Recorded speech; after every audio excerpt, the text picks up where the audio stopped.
एक माँ की आखिरी इच्छा। एक बार एक बूढ़ी माँ को उसके बेटे ने एक वृद्ध आश्रम में ले जाकर छोड़ा। इस माँ का ये वही इकलौता बेटा था जिसके लिए इस माँ ने जीवन भर संघर्ष किया।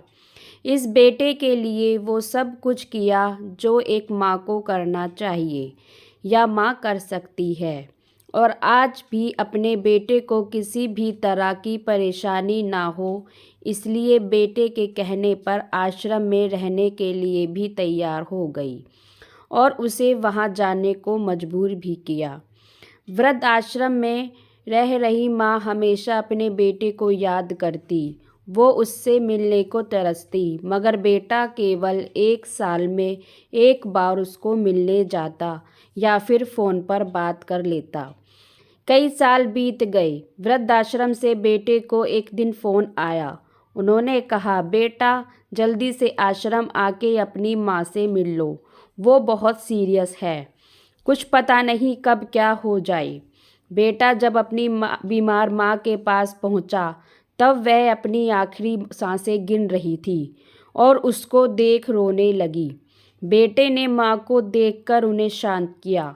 फिर बेटे ने अपनी माँ से उसकी आखिरी इच्छा पूछते हुए कहा, माँ मैं तुम्हारे लिए क्या कर सकता हूँ, बताओ। माँ ने कहा, बेटा इस आश्रम में गर्मी और मच्छर बहुत ज़्यादा हैं, यहाँ पर कुछ पंखे लगवा देना। फ्रिज ना होने की वजह से यहाँ पर हम बूढ़ों को कई बार भूखे पेट ही सोना पड़ता है, क्योंकि किसी का दिया हुआ खाना खराब होने से नहीं बचा पाते। तो इस आश्रम के लिए 1-2 फ्रिज भी खरीद कर दे देना। बेटे ने अपनी माँ की सारी बात सुनी और अपनी माँ से पूछा, आपने इतने साल यहाँ पर निकाल दिए पर आपने कभी यह बातें मुझसे नहीं कही, और अब जब आपके पास टाइम नहीं बचा है तब आप यह सब कह रही हैं, ऐसा क्यों? माँ ने बेटे को जवाब देते हुए कहा, बेटा मैंने गर्मी, भूख और पीड़ा सहन कर ली, लेकिन मुझे पता है जब तेरे बच्चे तुझे यहाँ पर छोड़कर जाएंगे तब तू यह सब सहन नहीं कर पाएगा, क्योंकि औलाद वही करती है जो अपने माँ बाप को करते देखती है। इसलिए तेरी सुविधा के लिए मैं तुझे यह सब लगाने के लिए कह रही हूँ, क्योंकि मैंने तो झेल लिया पर तुझे इन सब चीज़ों की आदत नहीं है। और ये कहकर माँ रोते रोते चल बसी।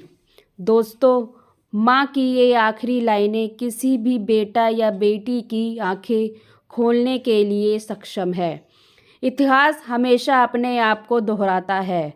अगर आप चाहते हैं कि आपके साथ अच्छा व्यवहार हो तो आपको भी दूसरों के साथ वैसा ही व्यवहार करना पड़ेगा।